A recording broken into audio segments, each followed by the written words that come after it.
Last episode ended with Harvey the Bard managing to get a powerful magic item known as the Void Root, then faking his execution so that the entire world would think he was dead, and he'd be free to move around as he wanted.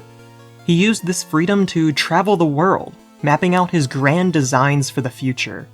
However, while he was doing that, his sister was making plans of her own. She had managed to escape from her old dimension before it had been destroyed, and in this new dimension, she created a secret organization and had been working in the shadows for years. So what did you find on your scouting mission? Absolutely nothing. Are you sure that your brother isn't dead? There's been no evidence of him for almost a decade since his execution. Maybe that was actually him that died that day. Anyone can make a mistake and get caught. Are you doubting my judgment right now? I'm just saying some people in the organization are starting to think that maybe it'd be best if we focused on another goal for a while. Now tell me, Sir Vanillor, are you truly committed to all of the goals of the organization that I've laid out?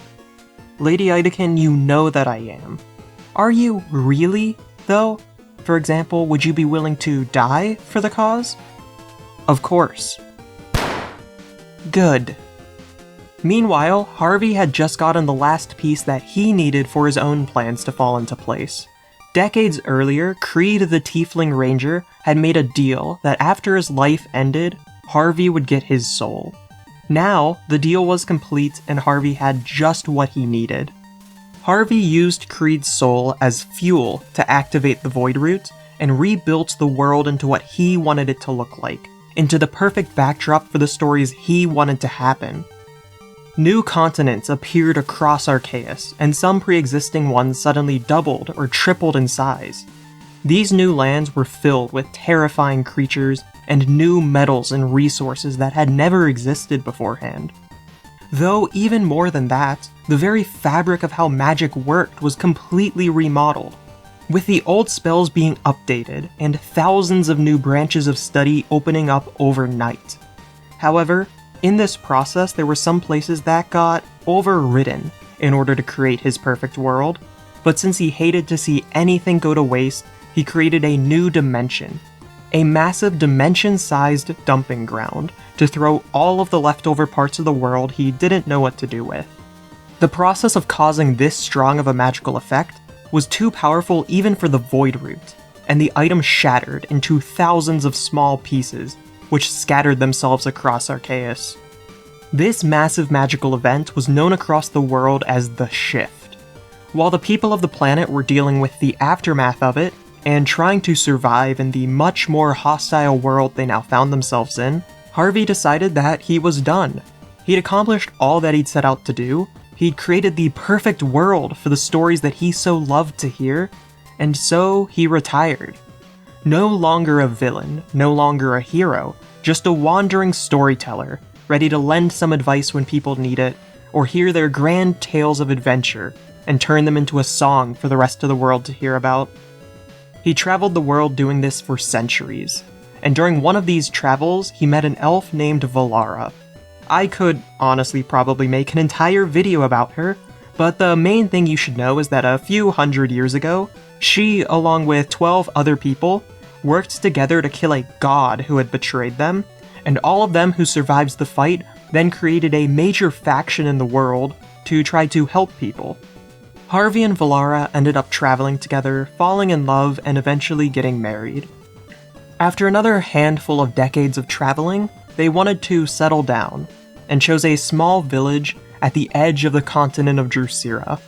However, Harvey thought that something was missing from the village, so he opened a massive portal, and Frillamir's Tavern appeared at the edge of the town.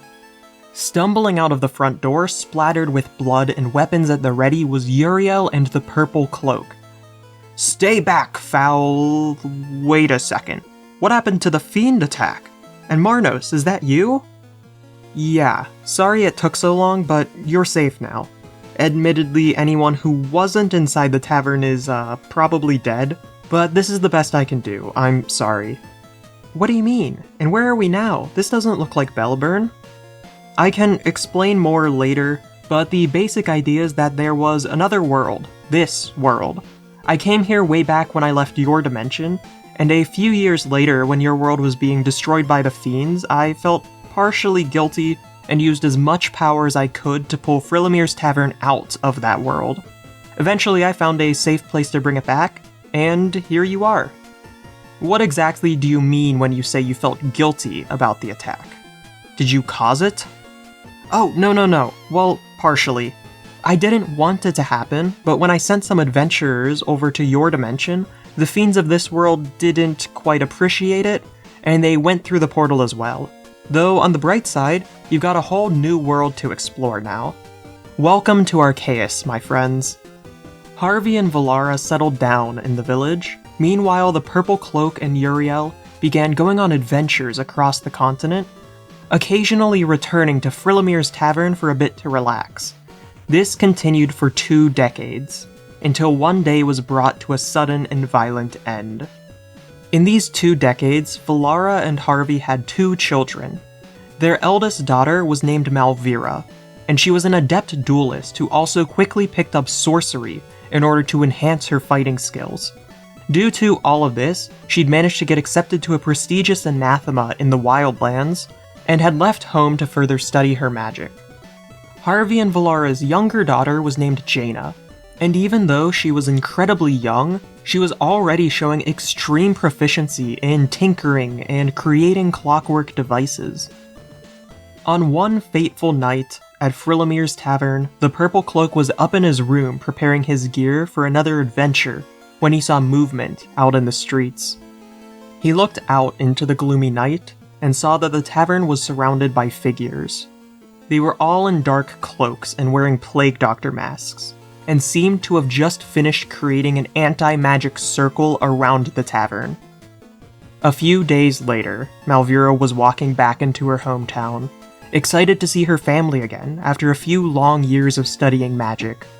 Traveling alongside Malvira was her significant other, named Lorithine, who she had met when she first arrived at the Anathema 2 years earlier.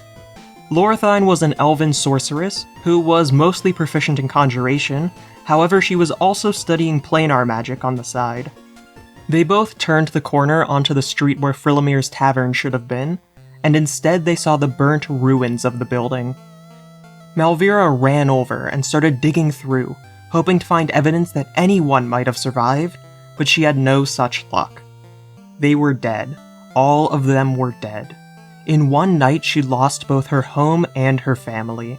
The only remains she had of them was her father's old red duelist hat and his magical red crystal rapier named Bloodthorn. That was the only recoverable piece of the entire wreckage. The attackers had killed Harvey so thoroughly that there wasn't a single piece of the ash pile that could be recognizable as his body.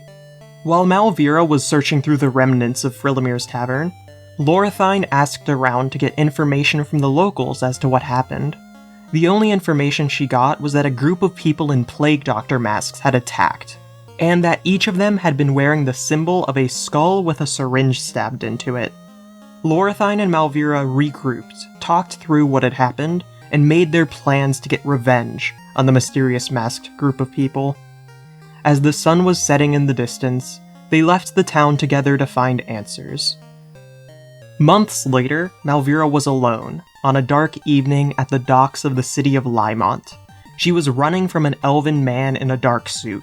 He fired the gun at her again, and she narrowly managed to dodge the shot by ducking behind a nearby crate just in time.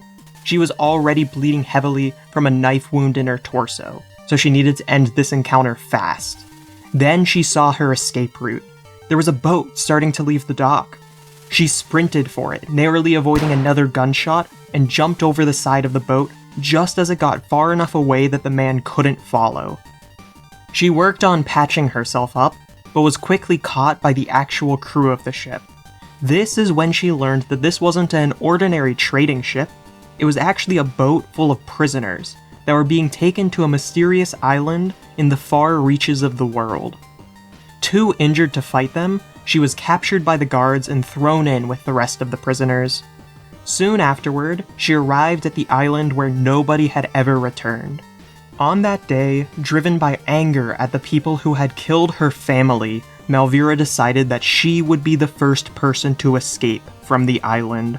She would return to Drusilla and get her revenge on those who had wronged her, and there was nobody in this world that could stop her.